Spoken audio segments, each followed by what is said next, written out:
I'd like to welcome all Aboriginal and Torres Strait Islanders joining us here today. I'm on Boonwurrung country, part of the Kulin Nation, and I'd encourage you to introduce yourself and the land that you're on through the chat function as well. So feel free to add that in. But welcome, and it's wonderful. I do think that taking the time to be able to acknowledge where we are, particularly given COVID and the changes that have occurred and forcing us to be much more grounded in the land that we are living and breathing on, has been important over this last year. Connects us to this land and what has occurred over many generations. Welcome to the awards, to the SIMNA Awards. This would be the 6th SIMNA Awards, and just want to highlight why are we here? What's the purpose of SIMNA, and what are we trying to achieve through this? So SIMNA has existed in different forms for about the last decade now, and we exist to be able to rapidly connect the ideas, people and resources that will drive positive social and environmental impact into the core of organisations and decisions. And that's big. That's really big. And it's a recognition that what we're trying to do is actually really hard. And part of the SIMNA Awards and the logic behind it is to be able to highlight good practice so we can continue to learn and to do better. So we can genuinely and honestly learn from that and do better as we're trying to create positive social and environmental change. Often reflect on how hard this is. I had a moment during the week where we're listening to a Freakonomics podcast, a bit of a nerd at the heart. So listen to a Freakonomics podcast, and one of the podcasts was all about marketing and really understanding what the ROI on marketing spend might be. So globally, there's hundreds of billions of dollars spent on marketing. And the question is always, do we know if it works? A very simple, direct question: spend money, marketing, does it actually make a difference? And the conclusion from the economists that were interviewed is that we think it does, but we're not really sure. And I just want to hold that as we're working through and considering social impact, and really appreciate that we're getting better, we're learning more, and we're going to continue to strive to do better around that over time. But even in some disciplines where lots of money is being spent, it's just not clear if it's making a difference or not. So welcome everyone. One other thing I want to highlight before I do hand over to Lisa, just please bear with us. In technology land, we're in Zoom time. Things can often feel like a long time as we're setting something up. We think we've got it humming well, and I'm sure it'll be an excellent celebration today, but please do bear with us throughout if there are any technical glitches. Pleasure to hand over to Lisa McGee. Lisa, over to you. Thank you so much, Simon. Well, hi everybody. It's really lovely to see so many friends and familiar faces in the room already. I know we will have many more as the time ticks on, but for me, a huge welcome. And I too would like to acknowledge the traditional custodians of the land on which I meet with you today, the Darawal peoples of the Eora Nation, and pay my respects to elders past, present and emerging. Some housekeeping, we know the drill, right? We're all on mute. Unless you're talking, please stay on mute.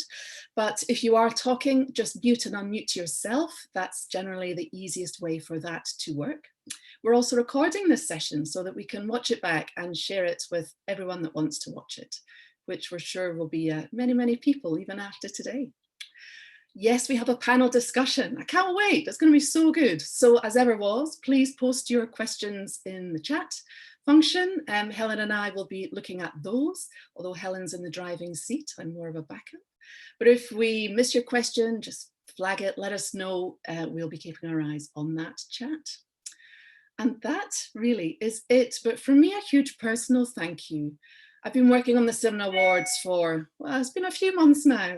And I have to say, given the challenges that everyone has been experiencing this year, I personally have been blown away by the interest in the awards, by the support for the awards, by the quality and diversity of the applications received for this year's SIMNA Awards. I think it was touch and go if we have them at all, and I'm so glad we went ahead. And the work you're going to learn about today is just evidence of that. So yeah, on with that, on with the show. Back to you, Simon. Thanks, Lisa. Thanks very much. And just lovely to see lots of familiar faces and friends appearing now as well. Welcome, if you've just joined us. So this year has been different. Probably up there in the top 5 most used words this year has been unprecedented. It's been an unprecedented year.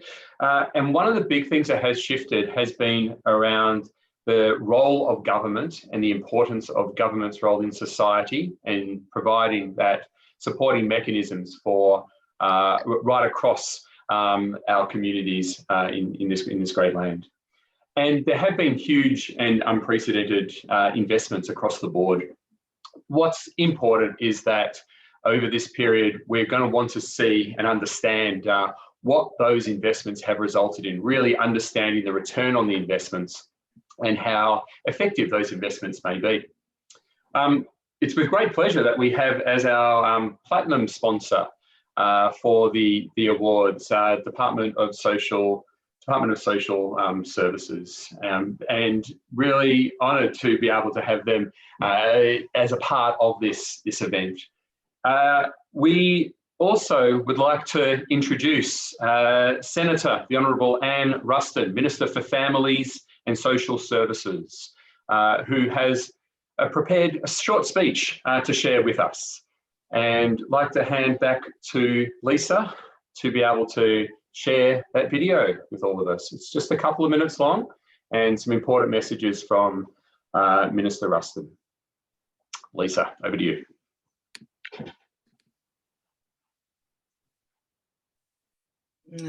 Simon, hiccup number 1. Okay.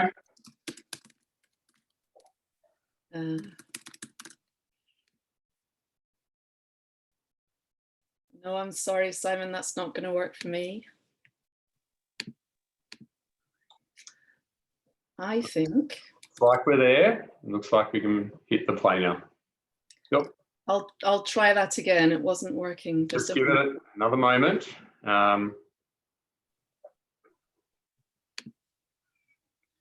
I kid you not, everyone, literally 15 minutes ago, we went through this and everything was humming beautifully.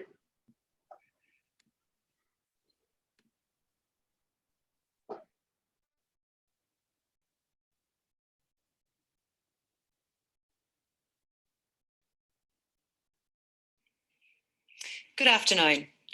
It is a pleasure to address this year's Social Impact Measurement Network Australia Awards. Today, we recognise the outstanding work of those leading and shaping the growth of social impact measurement across Australia. Understanding and measuring social impact is critical to achieving the best possible outcomes for all Australians and is central to advancing social impact investing. That is why these awards and SIMNA's other network activities to share and create knowledge are so important. Now in their 6th year, these awards are an opportunity to pause and reflect on those who have shown excellence and innovation, who have demonstrated outstanding collaboration and effective investment in social impact measurement. While this year has been a challenging one, it is clear that your commitment to positive social change has not wavered. The Morrison government is pleased to support the development of the social impact investing sector, which is delivering real social benefits and outcomes for many communities around the country. Our commitment of more than $57 million is helping the sector create innovative responses to complex issues and deliver positive, real and long-term outcomes to improve the lives and well-being of all Australians. I'm pleased to see government, enterprises, intermediaries and investors working together to undertake collaborative projects that aim to achieve improved social outcomes. I want to thank SIMNA for hosting these awards and their continued work in promoting and facilitating the advancement of social impact measurement. Thank you for your contributions to social impact measurement and congratulations to today's winners. Thank you, Minister Ruston, and thank you, Lisa. Worked in the end. We had just a touch of Zoom time there where 10 or 15 seconds can feel like several hours, but it was pretty smooth in the end, so fabulous. Importantly, some of the messages from Minister Ruston I think are important for us to hold, and it is how we've got different actors in the system coming together to be able to create positive social impact. And part of that message is that we all need to work differently, work together from the investment community, from the consultants who are supporting some of the work to understand what's working or not, and of course those who are delivering and supporting services and programs across the country. So some important messages for us to hold as we celebrate the achievements across the sector this afternoon. We're going to move to the panel now, and very, very lucky today. We've got three organisations for supporting us for this discussion. Clear Horizon, the Centre for Social Impact and Task Force. Fortunately today we've got Leanne Maloney, Director from Clear Horizon. If you can just wave, Leanne. Excellent. And we also have Associate Professor Graham Brown from the Centre for Social Impact at UNSW. Hi Graham, thank you. And what I'd like to do is also just share that Ray Blessing, the CEO of Task Force, wasn't able to join us today, but fortunately, some of his colleagues are here from Task Force and hopefully ready to participate and enjoy today's session. But thank you very much to the three organisations for supporting the awards.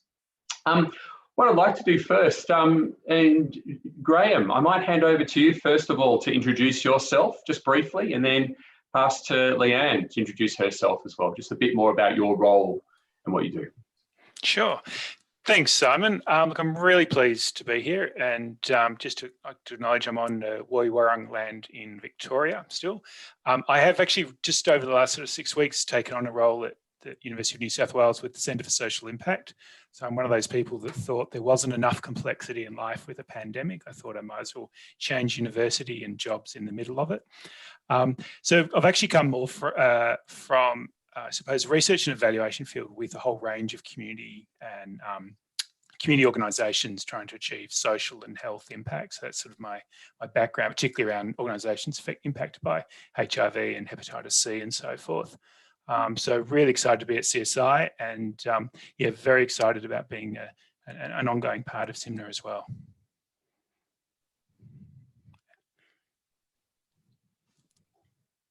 Leanne, over to you. Thank you, Graham. Thanks, Simon, and thanks, Graham. It's great to be a fellow panellist with you. So I'm Leanne Maloney. I'm a director and co-owner of Clear Horizon Consulting with Dr. Jess Dart. I've been with the organisation for about 10 years, and I guess you'd call us a low profit for purpose consultancy, and we're on our way to gaining B Corp status. We support organisations to measure their impact across all different sectors. So we're sector agnostic, though we do have, I suppose, some natural preferences depending on where our backgrounds were before we became evaluators. And my particular background is in natural resource management. So I tend to work with the government agencies and the not-for-profits that work in that sector, environmental sciences and so forth. Thanks, Simon. Thanks so much. Welcome, Graham. Welcome, Leanne. And I just want to share through the application process. So thank you to all who applied. We actually had a question at the end about how they were responding to COVID. And I think that's something I want to lean on first of all and have a bit more of an exploration. Just some of the comments that came through is that, you know, we've had to be more adaptable and open to new ways of working when it came to social impact measurement. And all of our consultations have moved to an online format, and we've had to find ways to ensure consultation is as engaging and powerful as possible in an online format. And I think it's just a signal. Those comments are indicators of just how much of a difference this last year, and potentially as we look ahead, it's going to be both in terms of program delivery, as well as how we measure that impact and know whether changes are happening or not. Some of the other things that came through in the comments were around that adaptability, and that actually very strong theme that came through was around humility as well. So that desire for learning, but also recognizing that we don't know. So I just want to, again, we can hold that as we're discussing this, because the first question I wanted to raise with you both, and Graham, I'll get you to respond first of all, because it's been a huge change. So it'd be foolish not to focus on COVID at the start here and the impact it's had on all of us and the sector. But what we're really interested in today is how it has impacted the for-purpose sector, and how we know, and how do we know if we're actually doing well or not, given all the changes that have occurred. Graham, interested in your observations. Yeah, look, I think it is important, and I think so much of it is still playing out. And I think we've all seen a lot of shifts happen over the last sort of 6 to 8 months. But I think it's also important to keep in mind that when this started, the whole sort of for-purpose and social impact sector, we were already, as a network's already established, we already knew that we needed to be able to, I suppose, demonstrate the social impact we're having more clearly. And the reason for that was to actually mobilise a lot more of the energy and so on. So we're going into that. Australia had just gone through the fires. And I suppose what I'm highlighting is Australia and a lot of the for-purpose sector wasn't in a great space before we went into COVID-19. And I think sometimes that can kind of get lost when we think about how much has had to change so quickly. Was already under a lot of pressure. The communities we're working with or that we're part of are already under a lot of pressure. What I have seen certainly is the, I suppose, huge amount of resilience and flexibility. But in terms of actually, I suppose, how well we're doing well, what I think's been interesting from my experience and just with a lot of the organisations I've been working with is, I suppose, a little bit more focus on networks and sectors as a whole, rather than necessarily just on are the organisations going well. But when we have it, like the difference with COVID-19, I think, and when we're talking about social impact, is thinking, what's the social impact on the whole for-purpose social sector? When an organisation is struggling with its communities, often we're able to rely on other organisations and so forth. But when our whole network is struggling, when our staff are struggling, our volunteers are struggling, our communities are struggling, that's quite a different scenario. So I suppose for me, the sense of, the for-purpose sector and how do we know if we're doing well? I'd say we got to December, so we must be doing something right. Okay, so I think that's worth celebrating. But I think a lot of it's still playing out, and it's going to be interesting. I mean, I don't want to plug, but CSI did the recent for-purpose pulse sector survey of getting, I suppose, trying to get a broader sector-wide view. And just, I'll put in chat some links. The recent, just the first cut of the reports are out. My understanding is the report is on the desk of a couple of my colleagues, the full report, which we're hoping we'll be able to share with SIMNA within a couple of weeks, which I think will give us a bit more of a picture. But I think, I suppose my main thing is one of the challenges I think we need to think about social impact is thinking the social impact on sectors as a whole, not just organisations and the communities that we're working with. Thanks, Graham. I think we've seen, the hashtag all in this together, which I often have a visceral reaction to. It's quite different depending on how much money you have, whether you're in safe housing. So it can apply to different groups of people, but thinking about the changes at a sector level is important. So really important highlight. Thank you. Leanne, interested in your reflections based on your experiences. Yeah, thanks, Simon. I was just listening to you talk about those comments that had come in around new ways of working, being adaptable, and humility. And that I think I'd add to that generosity. I think that's what I've really noticed.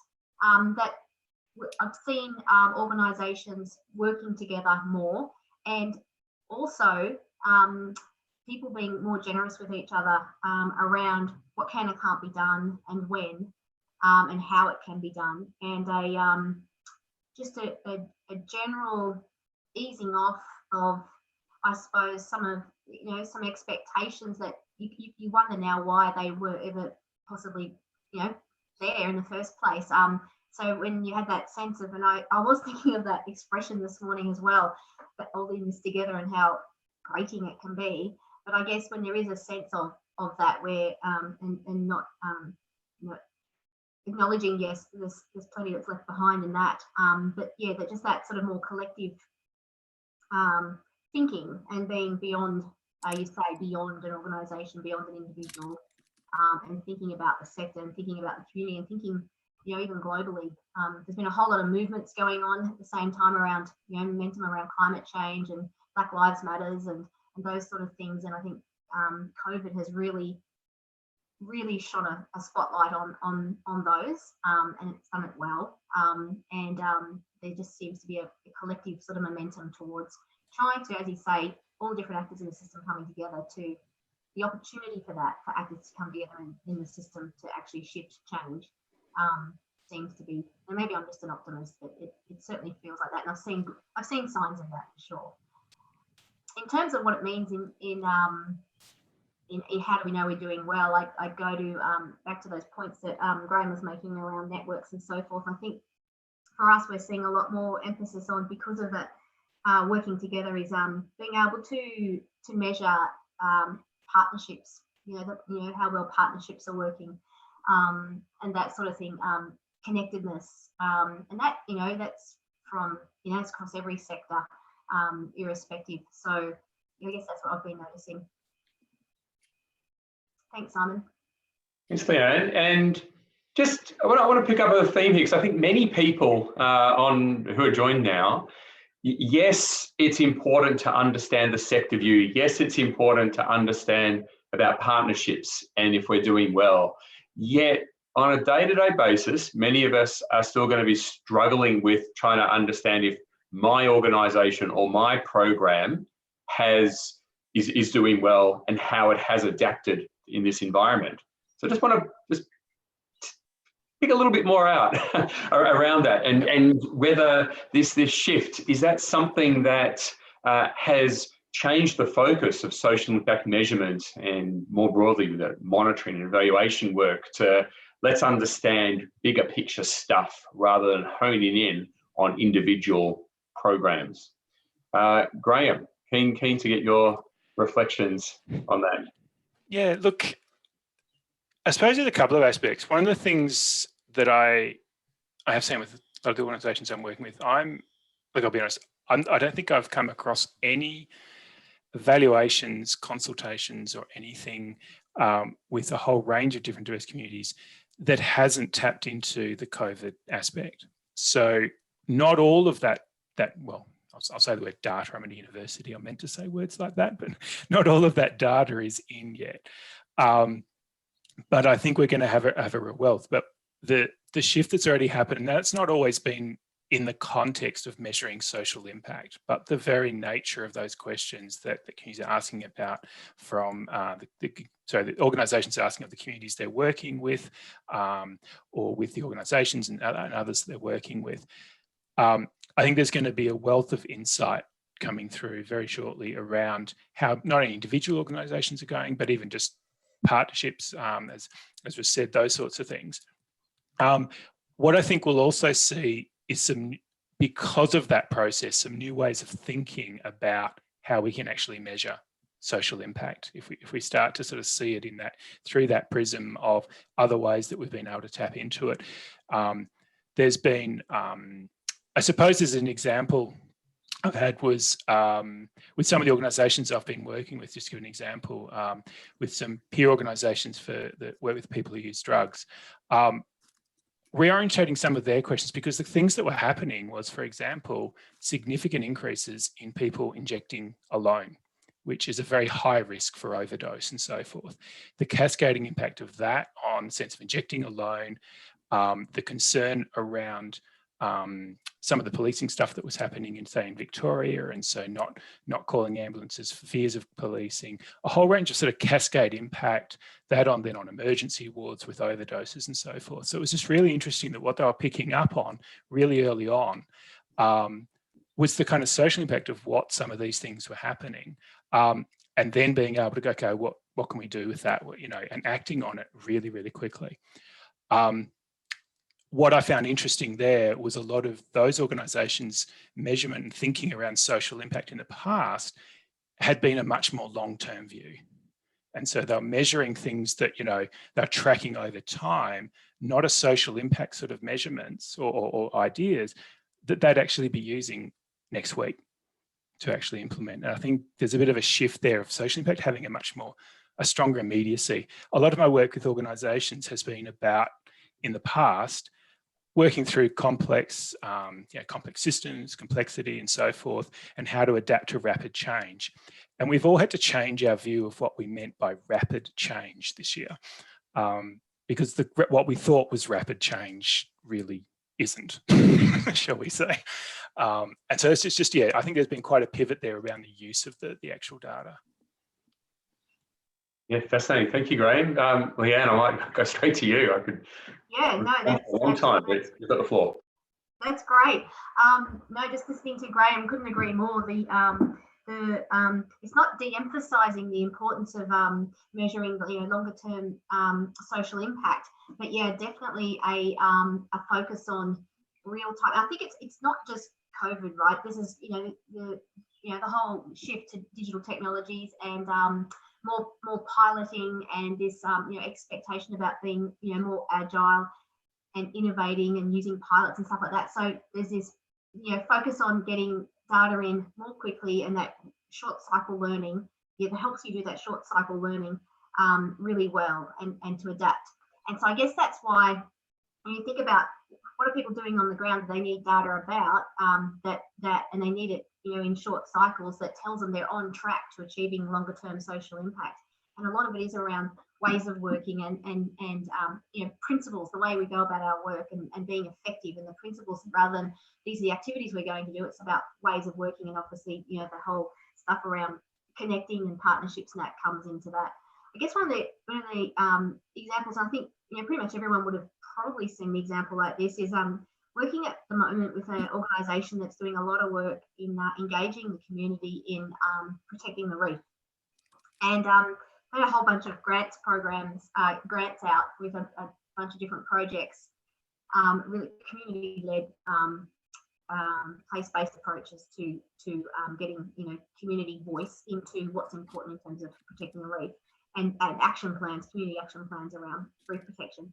And they had to do obviously a quick pivot, like most people, into digital engagement, digital community engagement, and they put all the project leads through digital storytelling training, and they rapidly produced digital stories about the way they engage the community in those action plans, and also what some of the actions were starting to look like, what they were starting to deliver on. So they just met this, they say there's kind of capability building elements sort of in there that they weren't sort of expected to do, but they're able to do it really, really quickly and get online plans developed, digital plans developed. And I think that's something that's not going to go away.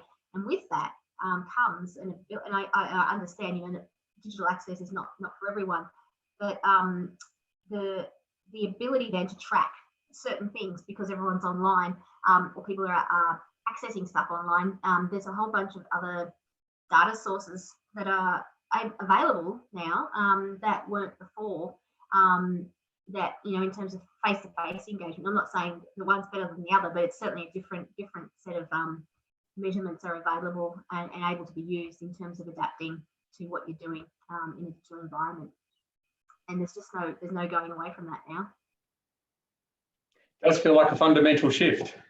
And even as I'm facilitating this discussion and the dynamics that we have, and everyone thinking, chatting with each other via Zoom, it feels like that's sort of all shifting, and that does relate back to how the programs are delivered and how we can know if we're doing well or not. I want to hand over to Helen. I think there's been a few questions coming through. So Helen, I'll hand over to you. Thanks, Simon. There have been a couple that I think have been sparked by the really fantastic contributions of Leanne and Graham so far.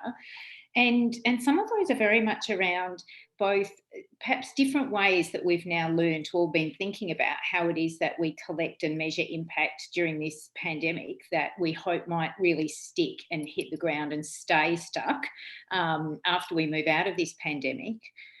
So I might stick with that question and maybe, Leanne, throw to you, because I think you were talking about some of the things that you've been seeing, particularly on the REEF project. So I'm wondering if there are particular mechanisms or ways that you've looked to sort of measure impact and drive action that you think, you know, have a chance of sticking and will be valuable beyond the pandemic. Yeah, I think what we're seeing is a lot more use of dashboards that visually represent in real time what's happening. And I mean, you know, there's, of course, people are starting to use those, you know, some time ago. It wasn't just driven by COVID, but of course the fact that we all just have to be online all the time and that's how we interact with things now. It's just really, like, it's just shifted that forward. I suppose accelerated it, you know, probably wouldn't have happened to the extent that's happening now for another couple of years. I think that's a really, all the, you know, the use of mobile technology and those sorts of things are just a really important part of that. Thanks. Yeah, Graham, is there anything you'd add to that insight about, you know, lessons and practices we can take forward? Well, I suppose I was thinking around in terms of even some of the digital comments you're making, I suppose the familiarity and the engagement. So what I've noticed with some of the organisations I've been working with, for some of their community members, engagement with interviews, online surveys and things like that, with some of the communities, that's gone up really quite significantly, a confidence and a familiarity in terms of, you know, a year ago, 2 years ago, when we would offer, you know, they might have offered Zoom interviews and so forth around impact or around doing a survey. There was, you know, good responses, but not great. And now with the sort of sense of familiarity around the digital aspect, for some communities that's gone up and for others it's gone down. For those that just isn't something that they're comfortable with. I think another good example of, it's not so much the social impact, but thinking the impact of things like the introduction of telehealth, which is something that's quite close to my heart. You know, it was a big part of 5 years of advocating that, you know, telehealth, to get it accessible, apparently there were huge barriers for telehealth to happen and so forth, which suddenly got resolved in about a month. What's interesting there is seeing the impact of that also on organizations, like say community organizations, where they're encouraging their, you know, encouraging a client to have a chat with their doctor and so forth and back, and how, for some people, how more quickly and more confidently they've been able to engage with their healthcare providers has started to have an impact on the other services those people are accessing, and sort of thinking through what's the impact of that. Where other people, as we know, telehealth is not something that works well for them with different health conditions, and seeing the social impact of that actually falling away, because it's just been an interesting scenario. So it's like the range of things that people, that some of the organisations are having to sort of keep an eye on, plus also some of the partnerships of the data. So I think, I'm not sure if Leanne was referring to it, but the accessibility of some of the data. What I mean by that is, a bit more sharing of between organisations of how things are actually going for some of their communities and some of their clients, I think is starting to increase, just as different things become more accessible and the partnerships between organisations become much more critical, I suppose, when trying to support people in isolation. I think I just add as well, like I mean, just a simple example, but I'm the convener of the Australian Victorian chapter of the Australian Evaluation Society, and the level of registrations for the seminars that used to be face to face and now online has just been enormous. And also in our day-to-day business at Clear Horizon, we have had a history of running full day or multiple day face-to-face workshops, and now that's all moved online and it's much shorter. And it's it's maybe what used to be a couple of days workshops divided up into, say, 8 1.5 or 2 hour workshops over a several week period. And the level of engagement, the ability to participate in those has been really different. You know, it's just that people are much more available to turn up to a 1.5 or 2 hour workshop online than they are to a face-to-face full day or 2 days where they have to actually travel. So the levels of registrations for things have gone up, the level of engagement for things. So in some ways, accessibility has improved enormously, and I recognise that there's still a lot to be done around accessibility. But from just that part of the world that I have experienced there, it's been a real boon.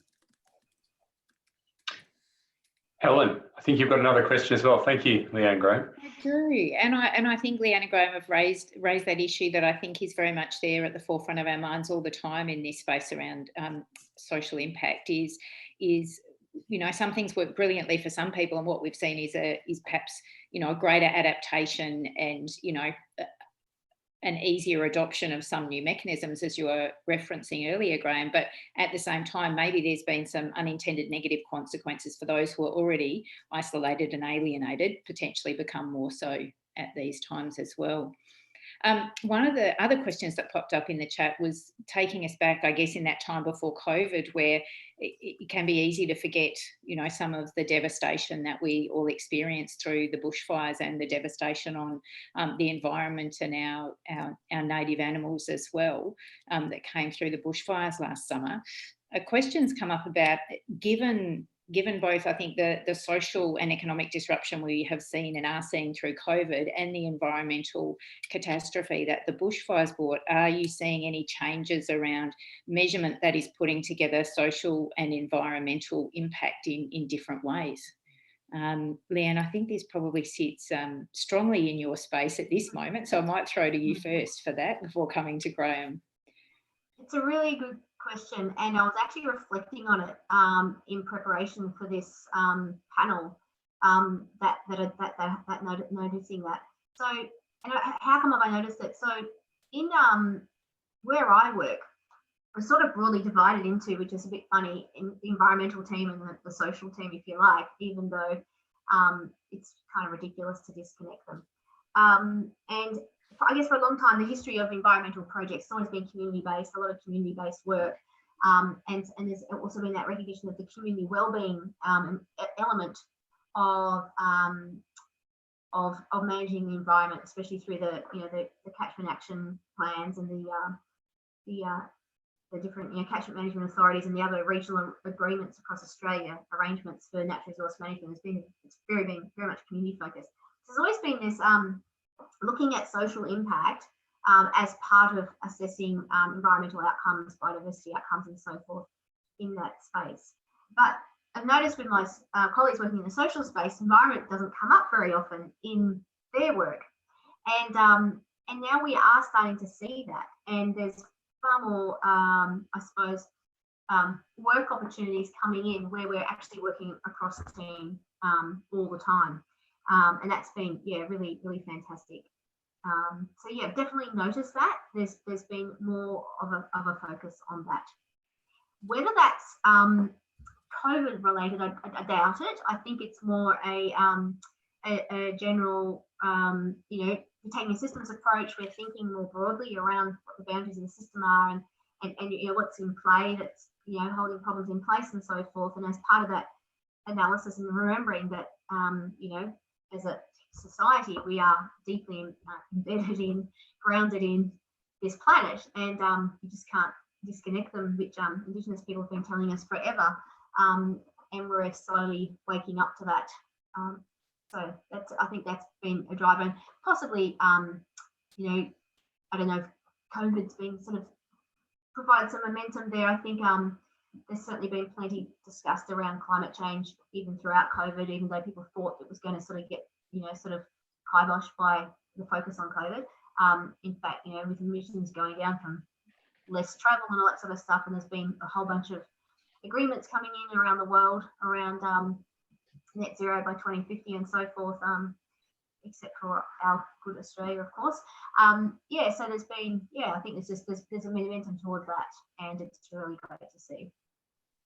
Leanne. I just want to throw to Graham, just because of coming up from the health angle, and particularly with the fires and the environmental connection with the fires and health, and just, yeah, would you like to build on Leanne's comments? Yeah, look, I think Dan's right. There's a momentum that was already there. Some of you, like for example, in last year's International Health Promotion Conference was in New Zealand expressly about health promotion and climate change. So it was quite a very direct, obvious link around land, environment, and health and so forth, and making it very clear that they're intrinsically linked. But I suppose a couple of things I'm reflecting on is from my experience, I think COVID has been a bit of a mobiliser. I'm in one of the suburbs in Melbourne that got locked down prior to the whole city getting locked down. And so there was a sense of, certainly in that area, that it's amazing how much you miss something when you take it for granted. When the suburbs were only out in a set environment, suddenly I think a lot of people in Melbourne were realising there are suburbs that don't have much parkland nearby, the suburbs that don't have access to a whole range of things that often we take for granted when you can travel 5 or 10 kilometres. I think, I'm not saying that's climate change, but it's that sense of what is our living relationship with the environment, I think has become a lot clearer and a lot starker for a lot of people, particularly those who may be in a privileged situation of being able to travel distances and go somewhere nice and suddenly not being able to. So I think there's a moment of opportunity there I think to cut through just a little bit more, but I do think there was a strong momentum prior to COVID. Thanks, Graham. And I've been lucky to work with many in Indigenous organisations, and I think it can be summed up as well around healthy country, healthy people, healthy culture. Got that happening. It's all interlinked. Helen, over to you. So we've had a couple of questions that I think are asking sort of a very similar thing, which is that given some of the tensions that we've experienced this year around actually implementing and potentially needing to pivot measures around how it is that we identify measures, how it is that we go about measuring itself, and given that we know that we have some individuals and communities that have been far more disadvantaged and alienated through the COVID environment, particularly around technology and access to information and resource, what are some of those things that we need to take forward, I guess, to make sure that in our impact assessment and measurement, that we are making sure the voices of those who are typically marginalised or have become more so in our thinking and our practice. So really interested in reflections on that. And maybe I'll chuck to Graham first for this one, and then come to Leanne. Thank you. Look, it's a great question. It's always quite a challenge. I mean, particularly in terms of measurement, when we're so often measurement is trying to capture, should we say, on the more quantitative side, we're trying to find some sort of measurement that works in the middle for all, which normally means, it's the whole thing of trying to get the balance between a compromise where everyone is equally advantaged or a compromise where everyone is equally ignored. That kind of aspect with a lot of the measurements that we're trying to engage with. I suppose a couple of the things that I see in terms of COVID, just over the last sort of period, is the opportunity. I mean, how should I put it? The way a lot of measurements are developed now and the validation of it, I think, has a much stronger and more realistic. The validation is as much about the community participation and involvement and genuineness than it is just about a bunch of psychometrics and reliability. And so I think going forward, the opportunities to develop measures that are actually meaningful across a whole range of different contexts, communities, situations, and so forth, is improving more and more. One of the things I suppose I'd be keen to, look at is it's not going to be just, as a sector, it's not going to be just about developing really good measures for each of our communities and organisations, but to get those same valid, really good measures happening at a national level and at a policy level. because the strength of being able to match our own work with what's with national data or state data and so forth is what can actually give us a lot more of that, I suppose, that kind of advocacy and momentum. So I think going forward, in the sense of what we need to do, is I think it's going to be a push for not just improving our own measures, but actually improving the measures that are used at a national level. And that's going to be a challenge. And I think some of the things was interesting when CSI was doing a lot of the some deep dives early on around the vulnerabilities. What could we draw together from the data that already exists and identify vulnerabilities going in the early stages of COVID-19 and so forth. I mean, we're able to pull out some really strong things, but there were some there's some ongoing gaps, I think, that we know of at a national level that I think we need to push for. I'll put the links for some of those reports if people haven't seen them in the chat. Yeah, but sorry, my main point is I think we need to do it on a sort of a two-front basis.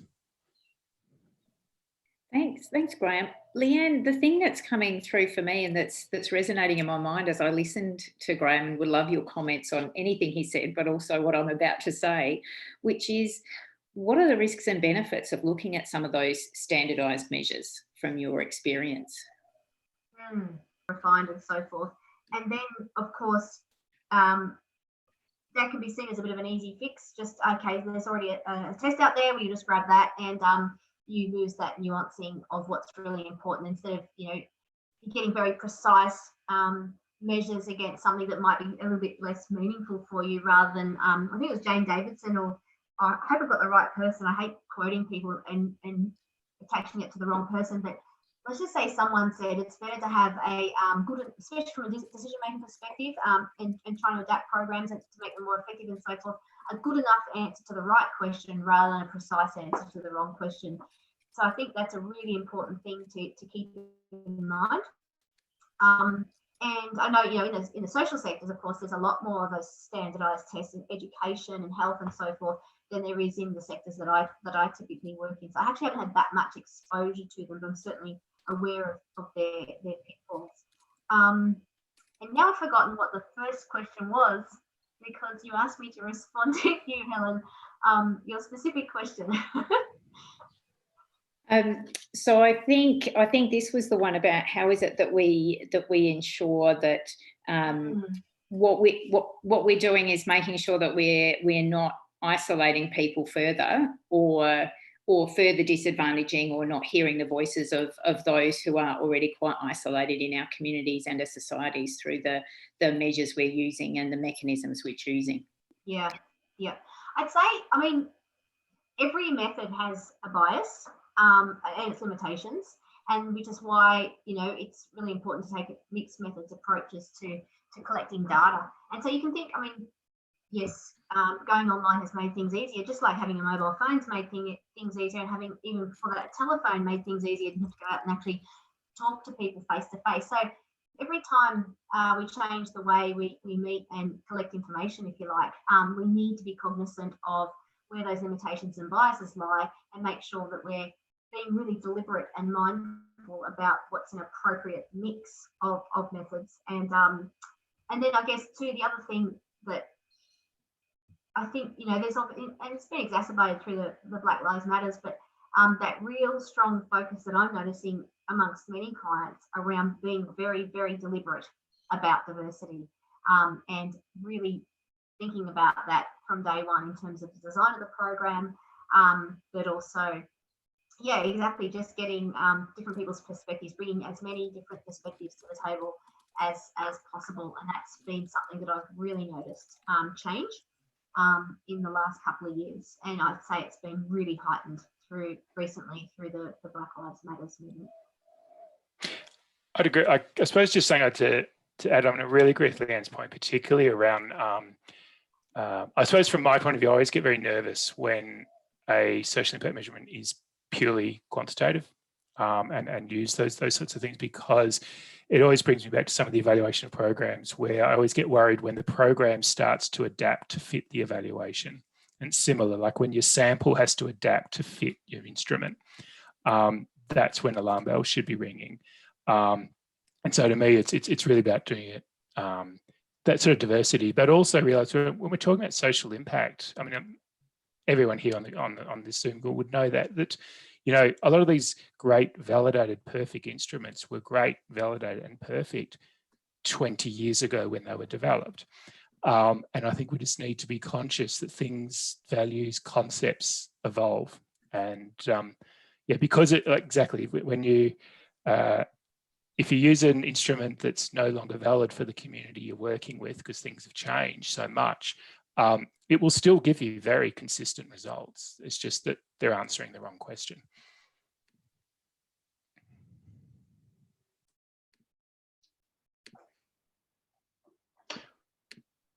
Conscious that we are nearing the time when we do need to celebrate the awards.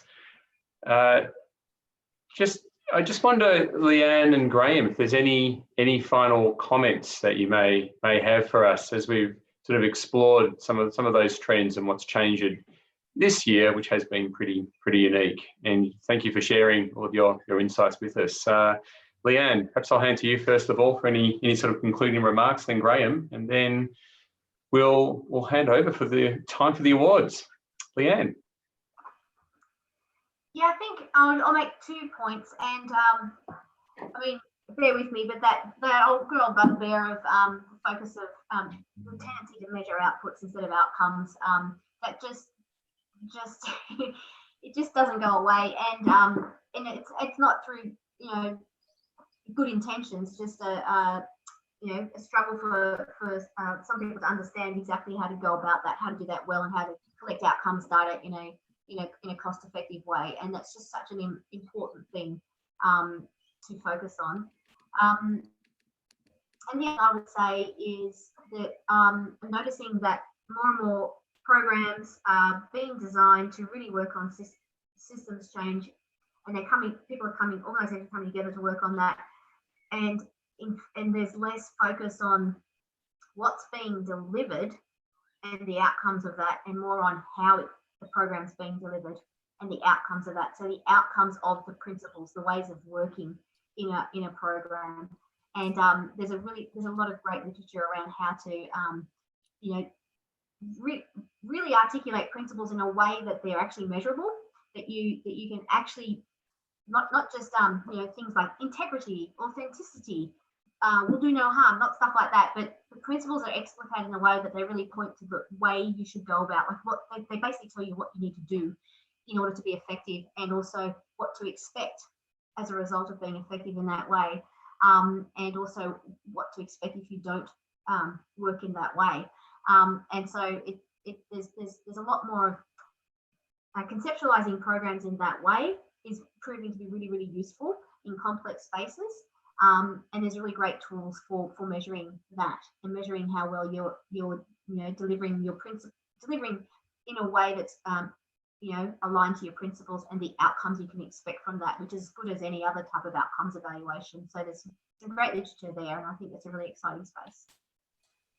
Yeah, look, I really agree with that. I mean, it's a very strong area, and I suppose as a quick comment to end on, I would say some of the things I've seen has been such across many funders, policymakers, and so forth, and within organisations, partnerships, a willingness to be flexible and adapt, to recognise that the COVID year is a different time.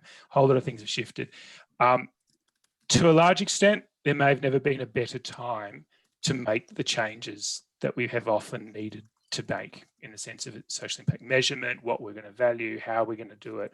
I think what I'm hoping for, I suppose, going forward, I mean, even just some of the awards that they're seeing today, the kind of innovative thinking and changing in ways of thinking, I think we've got a climate and a window of opportunity to really make some of those shifts. So I'm just hoping we all have lots of energy in 2021 and that climate continues, and we can make the kind of shifts in the measurement that we're wanting.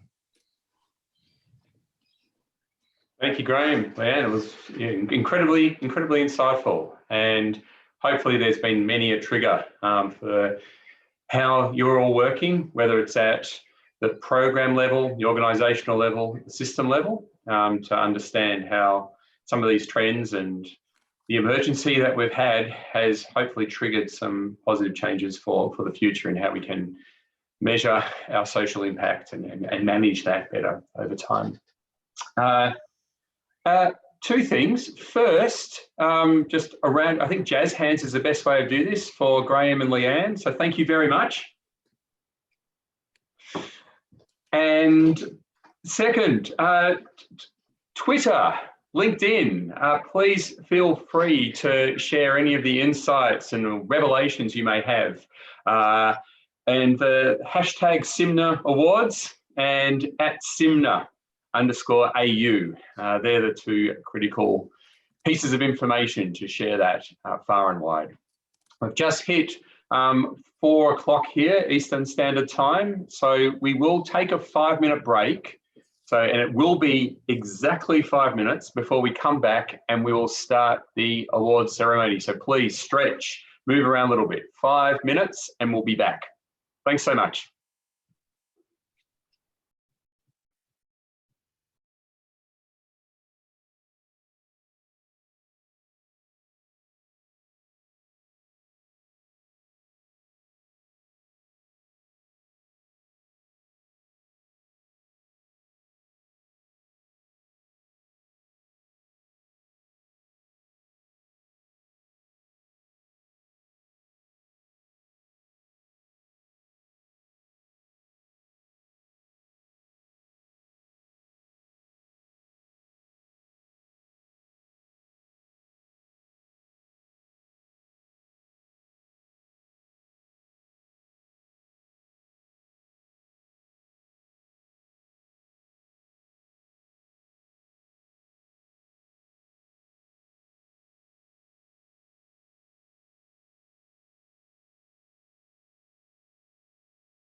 Pleasure to talk first of all about our first award and share the information about the finalists. So our first award that we're going to be presenting this afternoon is for collaboration in social impact measurement.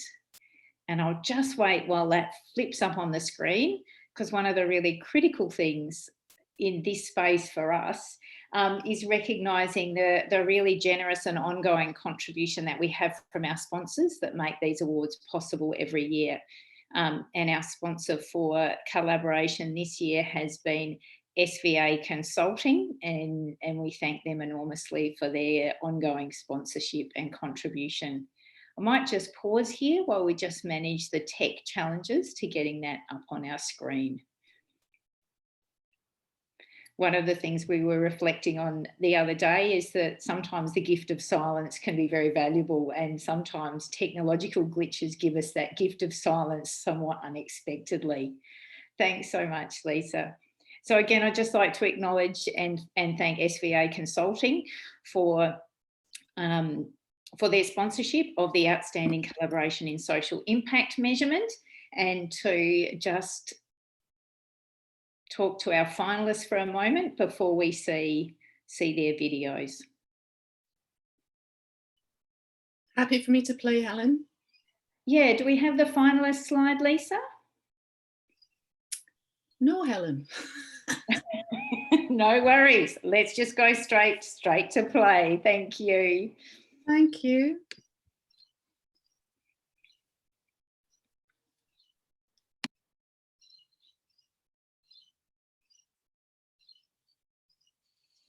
We were chuffed this year to have the opportunity to collaborate with our community to interrogate, analyse and draw impactful conclusions from our drug and alcohol government data set. This collaboration was made possible by the generous team at Equity Trustees and specifically the Sector Capability Building Fund. The project purpose was to enable Task Force to identify areas for service improvement and innovation and to understand service effectiveness across gender, drugs of concern, age and referral pathway. We were able to unearth some key insights through the analysis and data visualisations. Chiefly, we need to rethink a different approach to working with our female clients who are not achieving an impressive wellbeing improvements. The same goes for our adult clients and clients using certain illicit drugs. Importantly, we were able to identify statistically significant improvements across our youth and adult drug and alcohol counselling clients. For the first time, we were able to report these findings in our first blended annual and social impact report.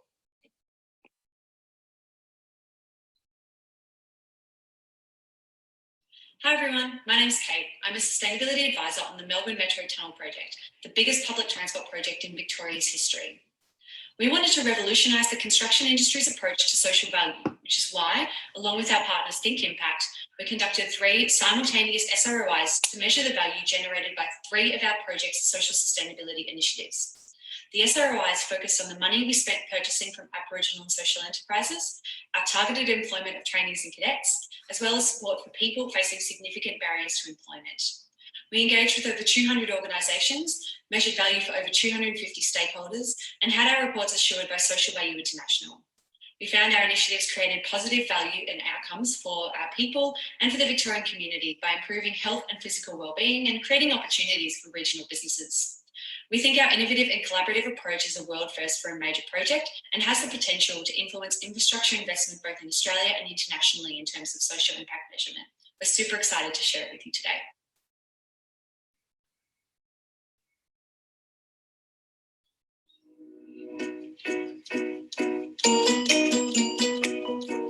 SG is a collection of 20 neighbourhood houses across the Gippsland region. What we wanted to achieve with this report was to collectively celebrate our impact in aggregate. This collaboration has helped highlight the immense social outcomes our houses collectively provide. And it was our privilege to work with all of the neighbourhood houses in Gippsland to estimate their social contribution to the region, especially after the bushfires that affected parts of Gippsland last summer. And it was also great to do another project in Gippsland after we did something similar for the Morwell neighbourhood house and other work that we've been doing there. So we're always happy to contribute these projects that make a positive contribution to the local community, and it was a particular privilege to work with all of the neighbourhood houses in Gippsland. Our houses individually and collectively are on the ground. We provide essential supports to some of the most vulnerable people in our community, the unheard and the hardly reached. Reports like this one help our houses as they speak the language of decision makers and they capture our advocacy work. Collaborations like this help Morwell Neighbourhood House and the other houses in Gippsland to do the critical work. It was a wonderful experience to work on this project and a great example of community services who adapt so quickly to the changes of COVID, from moving from business as usual to providing support to the community during times of need.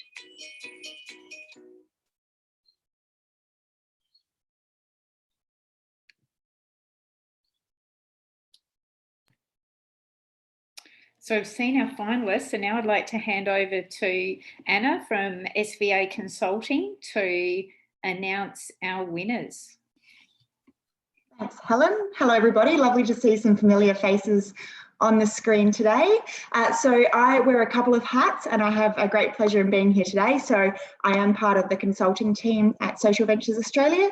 I'm also a committee member in the Sydney organising committee, and I've also been one of the judges for this year's award. So it's really, really exciting, I think, every year, to have this opportunity to reflect on the great work happening right across the sector. So SVA Consulting, we sponsor this award in collaboration because we know the power of working together and drawing different perspectives from across different people, communities and organisations to drive impact and change. So we're really, really proud and excited to be sponsoring this year's award. So without further ado, today's runner-up, they are a shining example of bringing 2 organisations together with 2 very different skill sets. Theirs was a solid demonstration of how the findings have been used, including responding to surprising insights. and the judges commend them for their innovative use of data to improve practice and understand impact. As one judge put it, this is a great example of harvesting existing data to explore and measure impact, and one involving collaboration between a funder, a provider, and a third party bringing analytics capability. This submission is a really strong candidate for this year's award. So congratulations to Taskforce and our community for their data partnership. I believe Natalie, the Chief Operating Officer from Taskforce, is here today. Hi Anna, thank you so much. We're so grateful to be the runners-up in this award. I'm obviously here representing Ray Blessing, our CEO. So we, of course, would like to thank our community and the funders, equity trustees as well. And of course, thank you to SIMNA as well. So, you know, we'll just continue going on with our commitment to social change and positive outcomes for those in our community. So thank you. Thanks, Natalie, and congratulations again to the whole team. So a little bit different this year. I don't have a drum roll, but if you can all just imagine that we do have one. So today's winner has evidenced very high levels of collaboration across a consortium and with stakeholders to build a story of impact deep in the supply chain. The theory of change was comprehensive and provided a really clear picture of the impact to the whole ecosystem, and the value of the process for social change at scale was really compelling.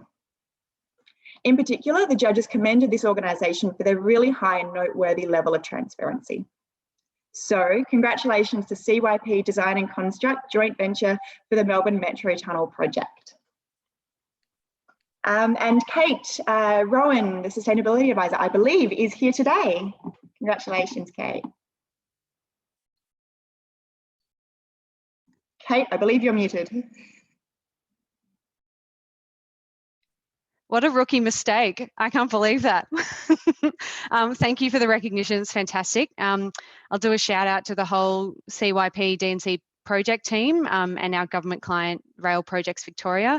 When you're planning and constructing a city-changing major rail project, it can be challenging to get people to focus beyond the bottom line. So I want to congratulate both those organisations on beginning their social impact journey, and hopefully that continues for years to come, and influence others in the construction industry as well to sort of measure and capture the social and economic value of major projects.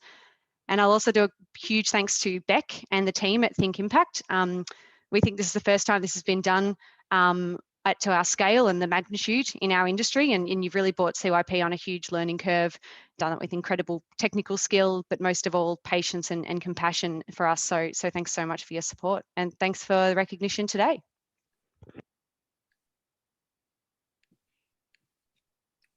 Well, huge congratulations to our runner-up and our winners there in the outstanding collaboration in social impact measurement. I think we can all agree that they are inspiring examples for us to look to, and I certainly hope that we can look forward to potentially hearing from them in maybe some SIMNA webinars over the coming year about the clues and secrets to the success that you found.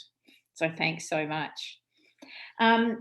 I'd like to move on now to our second award, and I do love the jazz hands and the little clapping icons. Well done. So let's keep that up for our next three awards. So we're moving on now to innovation in social impact measurement. Again, we are so fortunate. We have amazing award sponsors, and this year Urbis has again come and sponsored this award around innovation. This is typically one of our really strong categories that requires a lot of our judges in splitting out some great applications. So well done to our judges, and thank you again so much for Urbis. And we'll hear now, just as we did previously, from our finalists in this category, and hear what they've done, and then we will hear from Urbis about their interest in social impact measurement to announce the runner-up and the winner as well.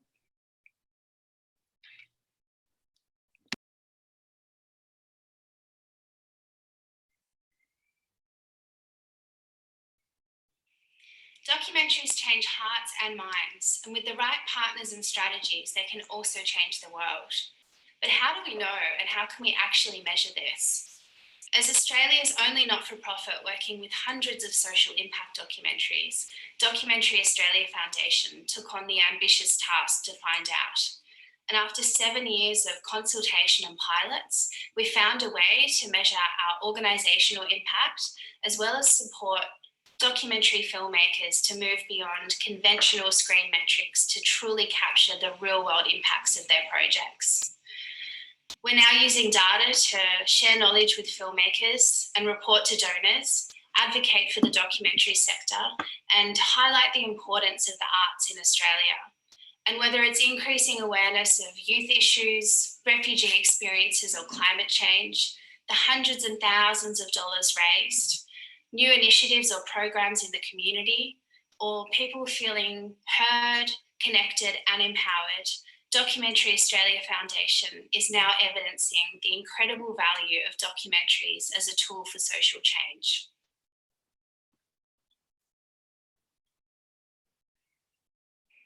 Hi, my name is Quinton Vivi. I'm a proud Bidjara man and Australian Sarsi Islander from Queensland. I work as an associate consultant for the Black Impact team here at the National Centre of Indigenous Excellence. I make up 1/4 of the Black Impact team here at NCIE, and we're really passionate about making sure that First Nations voices are elevated, are heard, especially when it comes to the social impact of First Nations people. So Impact Yarns is a tool that has been developed from a Western version called Significant Change. We've actually gone and indigenized it to make it culturally safe and appropriate for First Nations communities. The beauty about this tool is actually First Nations people, whether it's at ground level or an organization, they're in there from the start, from the co-design process through all the different phases, even the analyze process of all the yarns and all the impact that comes through, to be able to make sure that First Nations stories are the ones that tell the true impact of First Nations people. So on behalf of Black Impact here at NCIE, we'd like to thank you for us being a finalist in this category. We feel very honoured, and we just love the work that we do. So thank you.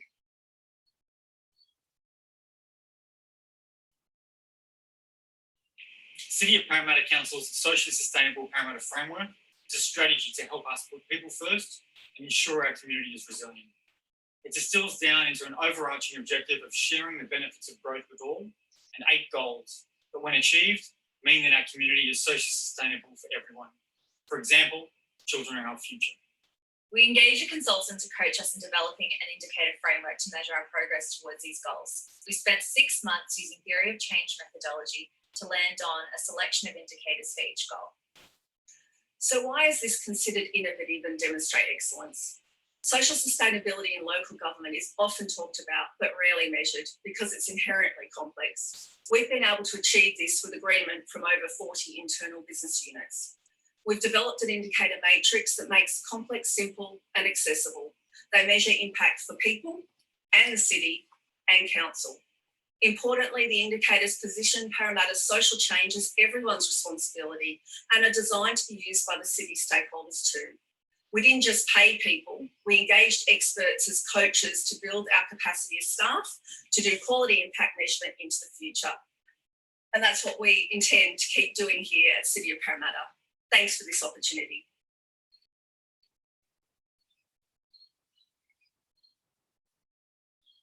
Hi everyone, my name's Kate. I'm a Sustainability Advisor on the Melbourne Metro Tunnel Project, the biggest public transport project in Victoria's history. We wanted to revolutionise the construction industry's approach to social value, which is why, along with our partners Think Impact, we conducted 3 simultaneous SROIs to measure the value generated by 3 of our project's social sustainability initiatives. The SROIs focused on the money we spent purchasing from Aboriginal and social enterprises, our targeted employment of trainees and cadets, as well as support for people facing significant barriers to employment. We engaged with over 200 organisations, measured value for over 250 stakeholders, and had our reports assured by Social Value International. We found our initiatives created positive value and outcomes for our people and for the Victorian community by improving health and physical wellbeing and creating opportunities for regional businesses. We think our innovative and collaborative approach is a world first for a major project and has the potential to influence infrastructure investment both in Australia and internationally in terms of social impact measurement. We're super excited to share it with you today.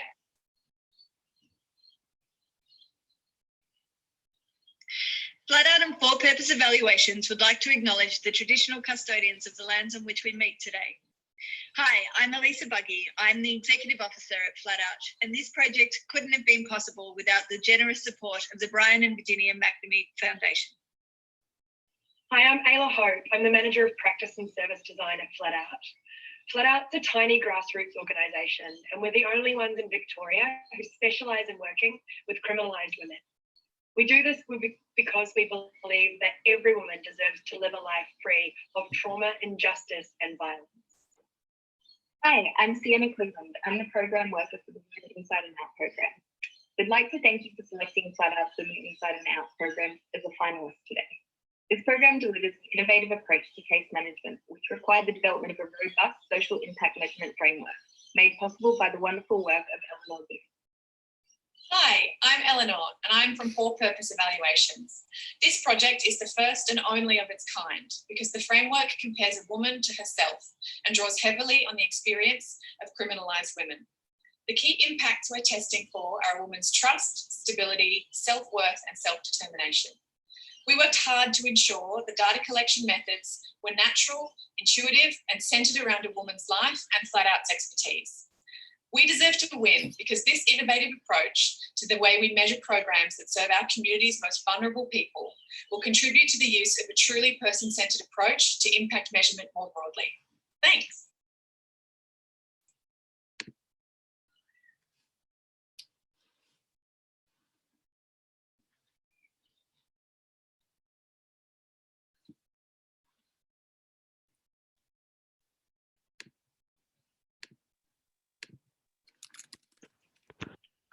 Helen, you're on. I'm muted. That's a bit of a rookie error, as someone else said. Just going to say, what an amazing category and what a challenging experience it must have been for the judges in that category. I'd like to throw now to Julian from Urbis, the sponsor in this category, to share with us a little bit more about Urbis's interest as well as the runner-up and the winner. Thank you, Helen, and thank you, everyone. As someone else said before me, it's great to see many familiar names in the participant list today. So I'm Julian, I'm a director at Urbis, a social research and evaluation firm. We do lots of work nationally across all domains of social impact and in many portfolio areas. And it's that sort of interest in diversity, I think, and interest in new things that leads us to sponsor the Innovation Award. The innovation in our practices and all your practices that keep our industry fresh and exciting. I think this year in particular, it's been a challenging year, but with challenges come innovation. So it's certainly an award for the times. Look, the field this year, and I was privileged enough to be a judge on this award as well, and the field this year has been, it's been a fabulous field. It was, I think, the strongest group in terms of the sheer number of submissions made. And partly as a reflection of that and the quality of the submissions we've received, there's a plot twist, as it's been described to me. We're announcing two runners-up this afternoon. And the first of those, our first runner-up submitted a strong and detailed application that showcases a robust approach to understanding impact at organisational and at project level. The focus and the purpose of capacity and capability building in the sector is commendable. These are comments from our judges. So, congratulations to Documentary Australia Foundation for documentary evidence. Lucy Corrigan, Impact Evaluation Manager, is here today.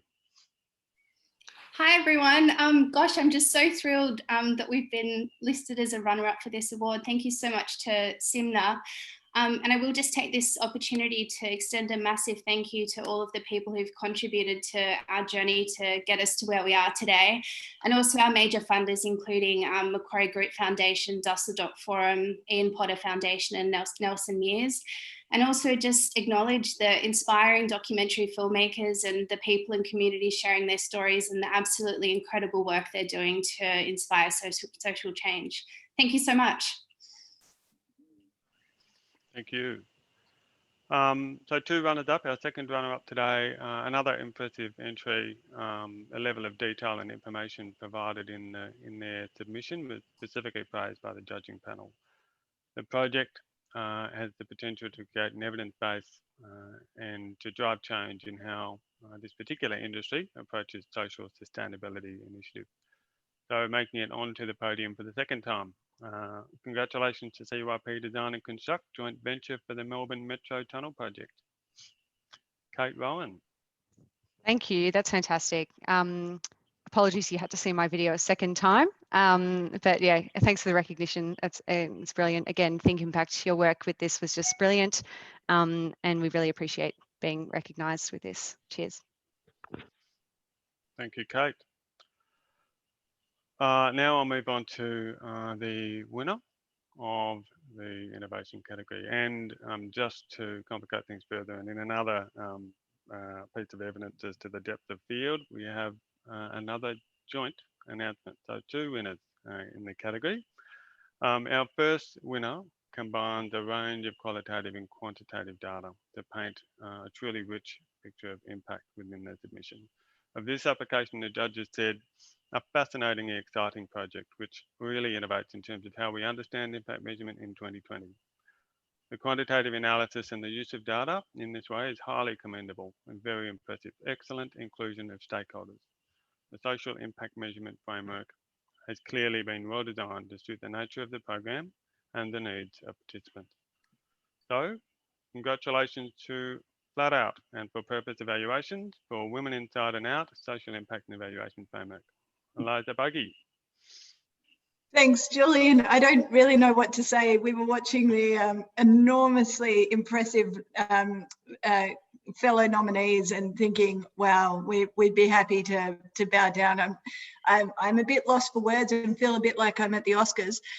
But I want to really shout out to what you said, Julian. This project is really for the women that we're supporting.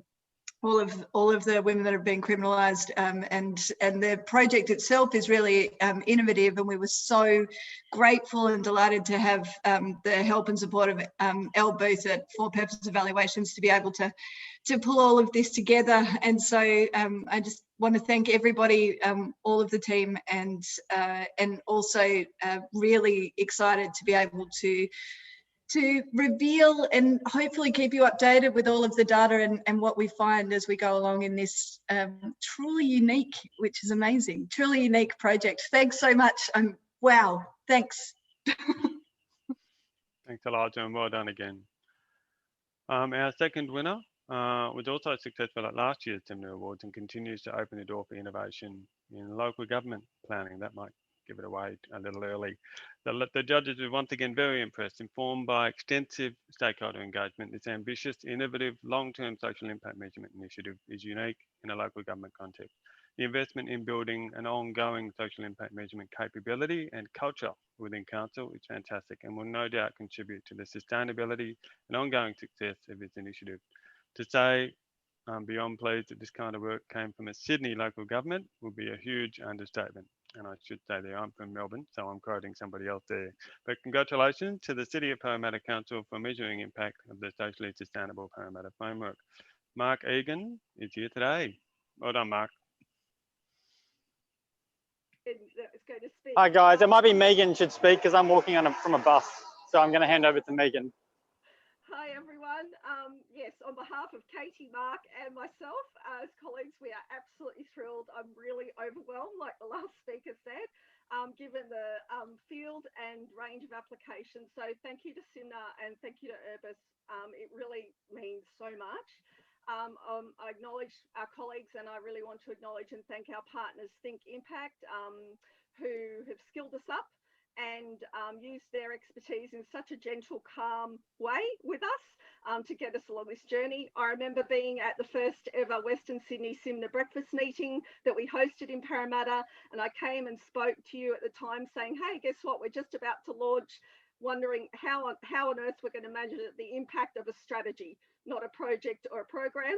And I'm so thrilled to be on this side with such a quality piece of work that we're so proud of, that we know will stand City of Parramatta and the social change we hope to see in good stead.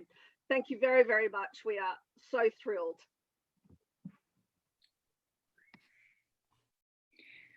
Wow, so there we go. We've got our first two joint runners-up and first two joint winners, and incredibly worthy, as I think we'd all agree. I think we watched those finalist videos and were deeply inspired by what we all saw, and I certainly can't wait to hear more from you as the year goes on and hear more from everybody about what they're doing and how they're pursuing their impact measurement journey over the next 12 months as well.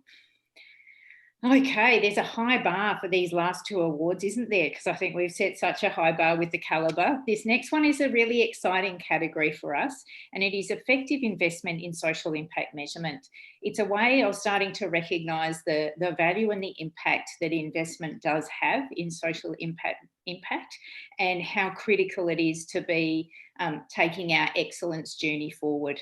So for this one, we are really delighted to say that we have our community as our sponsor again for this year, and really delighted to share with you our finalists as we continue on this journey to look at social impact measurement excellence across the country.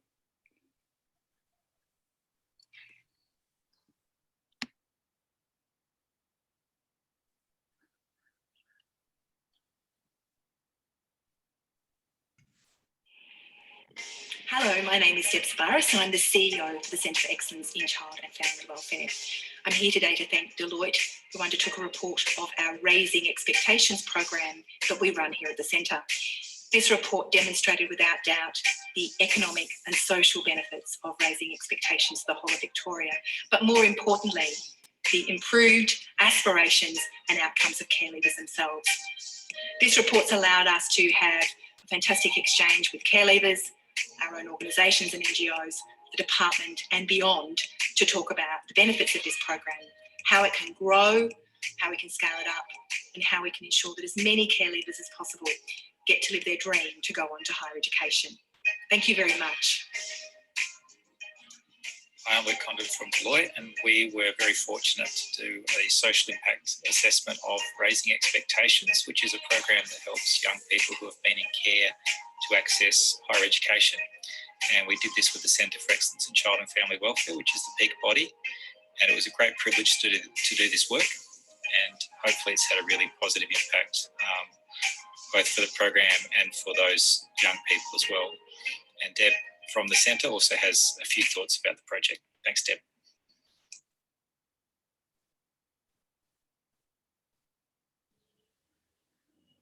Hello, everyone. My name is Jacqueline Spadis. I'm the Business and Economic Development Manager at Central Coast Council. I would highly recommend Urbis for this award on the 44,000 commuter problem, as we call it, because it's made a very big impact on the Central Coast.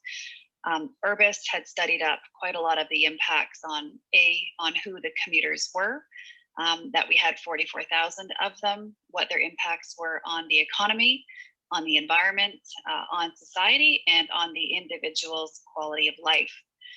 So out of all of this work that they've done, they put it down into terms that everyone could actually understand. So things like the fact that Central Coast commuters were spending $400,000 a day on coffee and lunches, which really brought it back down so that people could understand what that means. Or the fact for environmental issues that it was the equivalent of burning 3.2 rail cars of coal every day for carbon emissions. So rather than having a really large figure, they used very down to earth figures so that people could actually consume and understand what it meant. In terms of the impact that this project and this piece of work has had here on Central Coast Council, is that it was as one of 5 key priority areas of council and of ELT and the CEO, and was included in the operational plan for 2020 and 2021. As well, we used it in preparing a grant submission for $40 million for the state funding as part of a digital connectivity project. So all in all, it's had a significant impact. I really like the way that they put it down into plain language so we could all understand what this actually meant on the ground. And for us, it meant that we could actually study the impacts now that we have so many commuters working from home because of COVID-19. And all of the impacts actually that they had anticipated have actually come to light. So it's been really interesting and especially helpful in the past 7 months. Again, I would like to congratulate Urbis on a job well done. And we really look forward to hearing a great announcement for this application. Thank you very much.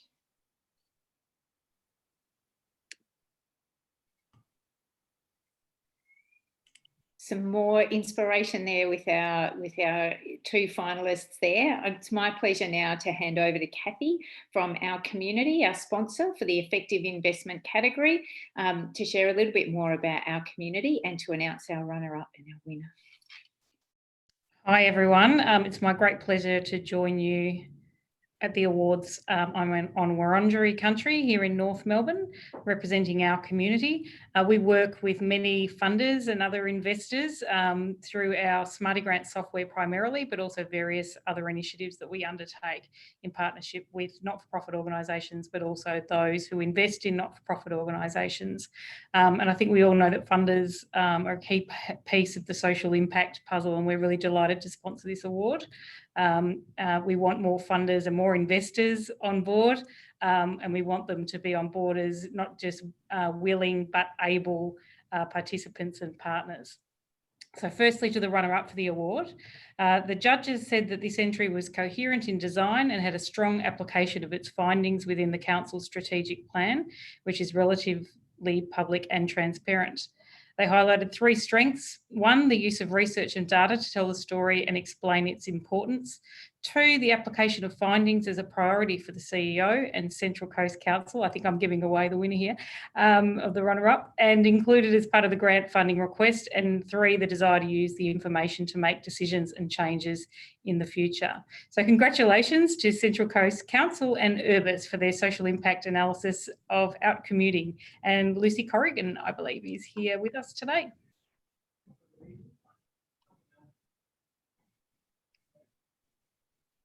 Kathy, I think Jacqueline actually is speaking, and that may be my mistake. I'm so sorry.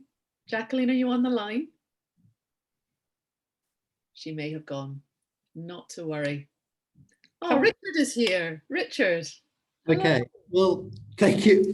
Look, thank you. And on behalf of Central Coast Council and the Urbis research team, I'm very pleased to be accepting this Runners-Up Award. It's actually turned out to be quite a prescient piece of research with COVID-19, of course. And as we've heard, a lot of the expectations we had in relation to the evidence base have come to the fore with COVID-19. But it's particularly important because this is really focused on a very immediate issue or set of issues for a significant part of the population of the Central Coast, but not only the Central Coast, a lot of other populations around Australia that face long and arduous commutes. So we're very pleased to once again, I guess, be pushing the boundaries in terms of this and applying this evidence base to addressing very real socio and economic and environmental issues for our local communities. Thank you. Thank you. I think it's now time for the winner. It was a strong application, according to the judges, with clear information and supporting documentation. The judges noted three clear strengths: clarity of purpose, description of approach and identification of outcomes, and the description of contextual importance.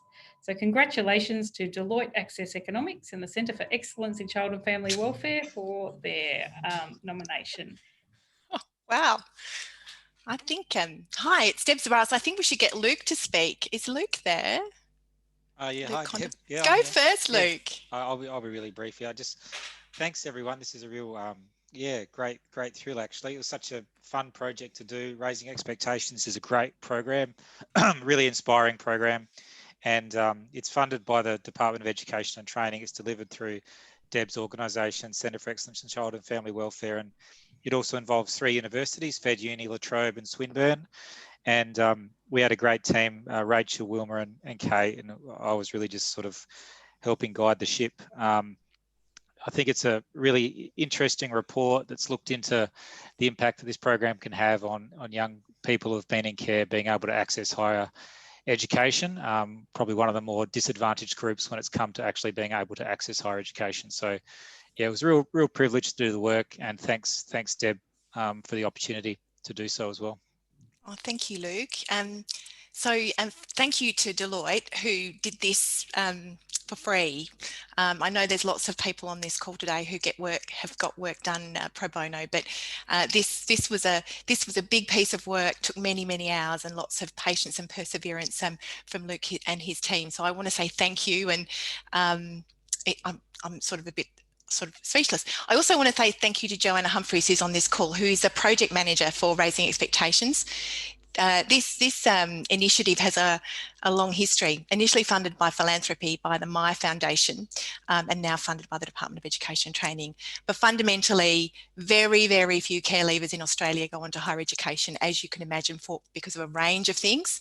Our mission through Raising Expectations is to change that.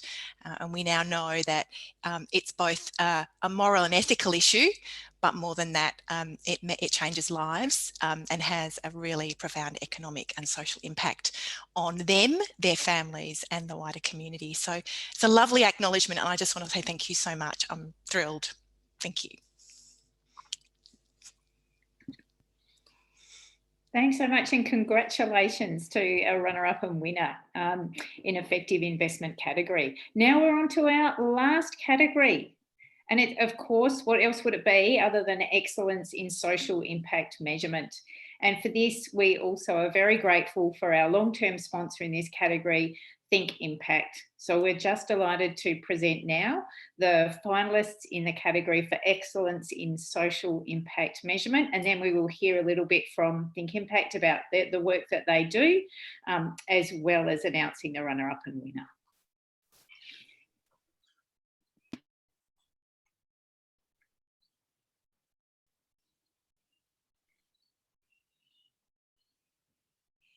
In 2019, the New South Wales Ministry of Health engaged Urbis to conduct an external evaluation of the Youth Community Living Support Services program, Y-Class.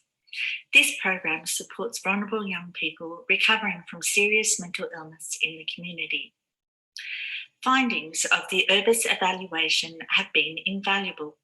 They were used to extend these vital services through the height of the pandemic in New South Wales, and the final report is now supporting our proposal to continue the program for a further 5 years. The recommendations brought to light areas for improvement, and we are now refining the model of care and data requirements. These elements will strengthen the program as we move forward. Y-Class forms part of New South Wales mental health reform. The evaluation highlighted critical success factors that set the program apart, and it demonstrated positive outcomes for young people, their families, and the health system. Importantly, the Urbis evaluation demonstrated that mental health reform is on track in New South Wales. Thank you.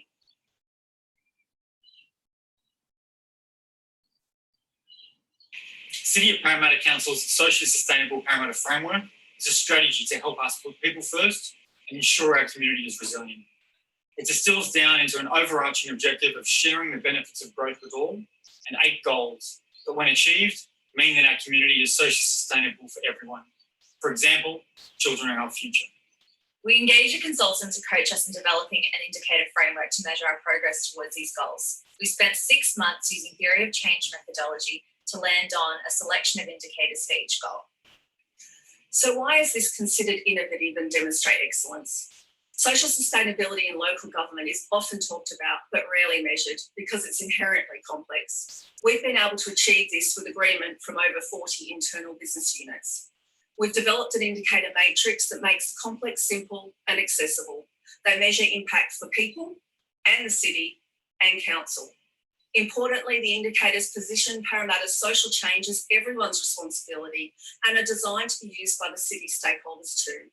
We didn't just pay people, we engaged experts as coaches to build our capacity as staff to do quality impact measurement into the future. And that's what we intend to keep doing here at City of Parramatta. Thanks for this opportunity.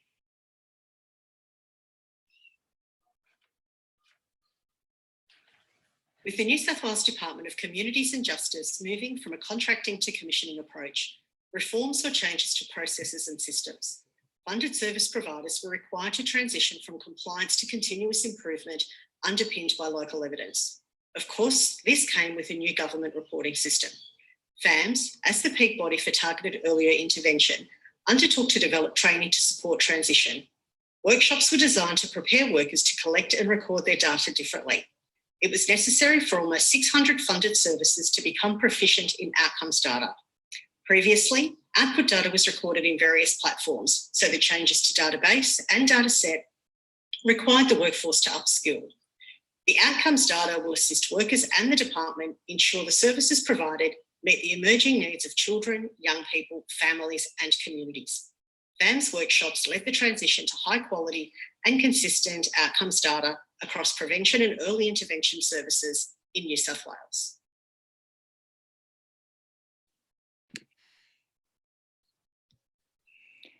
So more inspiration from that last category with three really worthy finalists. It's my pleasure now to introduce Ross from Think Impact to tell us a little bit about Think Impact's work and, drumroll, announce our final runner-up and our final winner in the SIMNA Awards 2020. Thanks, Ross. Thanks very much, Helen. And yeah, I'm Ross White and a very proud Managing Director of Think Impact. And congratulations to our CYP team and the City of Parramatta team who have been involved in those projects, done brilliantly. Look, it's kind of ironic that the biggest number in 2020 is 19, and the impact of COVID-19 on 2020 has obviously struck us all. And I'm great to see while it's had a big impact on society, the social impact society lives on. It lives on in this, pinnacle of events. The SIMNA Awards is the time we recognise and remember the work that everyone does to actually make sure we're focusing on the things that matter and the things that we now when they've been lost and wound back during COVID-19, the things that we get reminded are actually important. The connection we have to other people and so many other things to see, so many other things as well. It's great to see so many new and older faces amongst us. I look through the list and I see some of the pioneers there, and I'm thinking of you, Les, Jerry, Kevin, Simon, all of the people who have been around in this business for so long, and it's been a privilege to kind of be part of this movement for that time. Think Impact sponsors this award, and we have done for I think the last 4 or 5 years. And we do it because we think it's really, really important, because now more than ever, we need to not only measure social impact, but for all sectors to actually start to manage for their impact on people and the environment. And it's time to wind back, the GDP as our measure of progress, and to progress excellence in social impact as the way that we measure our progress. So, I've said it before and I'll say it again, I still think this is one of the most important conversations going on, and I'm always thrilled to be a part of it. Okay, now talking of drum rolls, Lisa, I wonder if we can coordinate this, that when we announce the final winner of the winner, if we can unmute everyone and hear some actual applause, and have 5 or 10 seconds of genuine 50 people applauding on Zoom. I don't think I've ever heard it before, so I'll set you up to think about if that's possible. Okay, let's get started with the first of all, the runner-up. Look, one of the things that we all know about designing services with users rather than for users is a very complex two-edged sword, possibly even more edges than that. You don't want to overburden stakeholders, but you want to hear from them. You don't want them reliving trauma, but you want to hear the lived experience. You want to balance off expertise and experience. This kind of balancing act in actually designing services is always a challenge. And the judges in the runner-up was really recognised this submission for the way that they did manage that balance. They had comprehensive stakeholder engagement with people with lived experience and with clinicians and service providers, but they prioritised the service users' views in the delivery of and identification of what were the outcomes that were considered most important. So the winner, I am delighted to announce, And congratulations to mental health children and young people at the New South Wales Ministry of Health for their evaluation of the Youth Community Living Support Service. And I'd like to invite Karen Chown, who's the Acting Senior Project Leader for Youth and Priority Populations. She's here today. Hi, thank you so much, Ross. And thank you to SIMNA and Think Impact as a group too. I'm really delighted to be able to accept this award, and I really want to acknowledge the support we've had from the New South Wales Government, and in particular the Minister for Mental Health, in allowing this project to be developed and supported.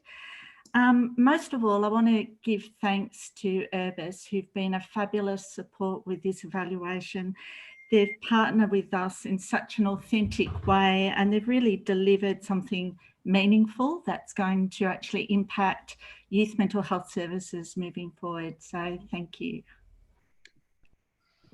Thank you, Karen, the runner-up in this wonderful award. Okay, now the big moment, the winner of the Award for Excellence in Social Impact. Now, tonight's winner was considered and widely reported to be the standout application for the judges in terms of a number of things, the breadth of the things that were being measured, importantly, how the findings were being used, the inclusion of both subjective and objective indicators in actually the measurement of those, and apparently a consultant that ensured that the staff really owned the process. And not only the process, but they also owned the results to do something about it. As one judge put it, this was an excellent piece of work. So here we go. The winner of the award, the SIMNA Award for Excellence in Social Impact, goes to someone who you already heard from them. Congratulations, City of Parramatta, for measuring the impact of socially sustainable Parramatta framework. And Mark Egan, he's the Senior Project Officer, is here today. Bit of applause, Lisa. Ross, it's Megan, and you'll have to put up with me. Couldn't manage. Oh, hey, how you going?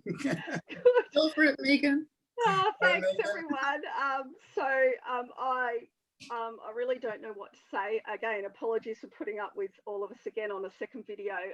We're really overwhelmed. I can't tell you how meaningful this is actually. Our organisation is just in the last couple of months under a lot of pressure to demonstrate our value, our impact and our evaluation. And I can't tell you what confidence it gives us to be able to say, you know what, we've got a very clear strategy about how we want to create social change for people. And that's been recognised as really thoughtful work. More than that, what's been recognised now is the actual impact measurement framework that sits along and is an integral part of that, so that we can be really confident in working ourselves and with our other stakeholders to track our progress over time. And these awards really do mean something for us. They give us the confidence to go forward to both share our learnings and knowledge with our colleagues internally, and have that confidence to say, yep, we know what we need to do, and we know how we're going to track our progress towards it. I'm so grateful to SIMNA and to Think Impact, and for the amazing colleagues that I have who have progressed on this journey with us in good faith. Thank you all very much. I learned so much by listening to you all, and have been really stimulated and encouraged to keep on keeping on. And I wish you all the very best in your journeys too in 2021, and may it be much better in many ways for all of us. Thank you so much. Thanks, Megan. Okay, back to Simon, is it to you? It's to me now, yes. And somehow, despite all the twists and turns and videos and you name it, we're going to finish right bang on time. Incredible. So thank you all. First, I do want to thank all of the applicants. I think it's incredibly revealing and difficult to put yourself out there and apply. So just thank you to all of the applicants. for the awards. It's really important that we begin to share more about how we are all tracking. Congratulations to all the runners-up and winners. Some fabulous stories that undoubtedly we'll be able to share in the coming year. And just a reminder as well, like the principles that sort of guide the judging, they're there, the social value principles, the 7 social value principles. Really important guide and steer for how we all should consider our social impact measurement. Special thanks to our Platinum event sponsor, Department of Social Services, and a particularly special mention to our community.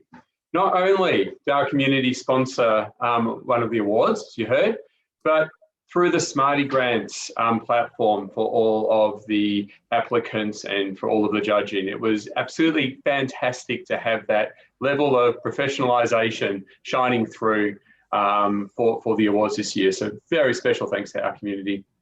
For the other award sponsors, so SVA Consulting, Urbis and Think Impact, thank you once again. It's been many years that we've been able to have support. And for our 3 partners, Task Force, Centre for Social Impact and Clear Horizon, thank you as well. I do want to go by name our judges. Doing the judging is not straightforward. It takes real time. So thank you to Anna, Indu, James, Rebecca, Desiree, Joshua, Kevin and Julian. Really appreciate your time and energy, thoughtfulness, and undoubtedly some pretty vigorous discussions as well as you're working through the applications and making those judgments for who the runners-up and winners were. So thank you very much, and a final thank you to Lisa. Lisa, thank you, Lisa McGee. Thank you very much. These sorts of events don't happen just in the background. There's a hell of a lot of work to make sure that we can celebrate social impact measurement in Australia, and also have some of those explorations around, are we doing the right thing? What's working well or not? We need to continue to have these types of conversations. And just a final remark is that I'm always struck in these events about, first of all, just the sheer thoughtfulness that goes into how organisations are measuring their social impact. But equally, how as a network, we're coming together as competitors for the consultants in the room. Organisations who are fighting over the same funding, organisations, we're all trying to learn. We're all trying to learn how to do this better. And so just really encourage all of us. Many who are here are part of the SIMNA network. Encourage you to become a member. And if you are part of a larger organisations, please give me a yell. We'd love to talk through what other support might look like as we try to grow our learning network. So thank you all once again. Undoubtedly, I missed some people because that's what happens when you start naming it, naming individuals. Helen Sheppard and Sarah Barker as well were deeply involved in progressing this from the SIMNA board, so thank you. And to anyone else I've forgotten, thank you. Have a lovely day. Let's celebrate in our own bedrooms or studies. Take care, everyone. Thank you so much. Bye. Thank you. Well done, everyone. Thank you. Thanks, everyone. Thank you so much. Thank you all. Thank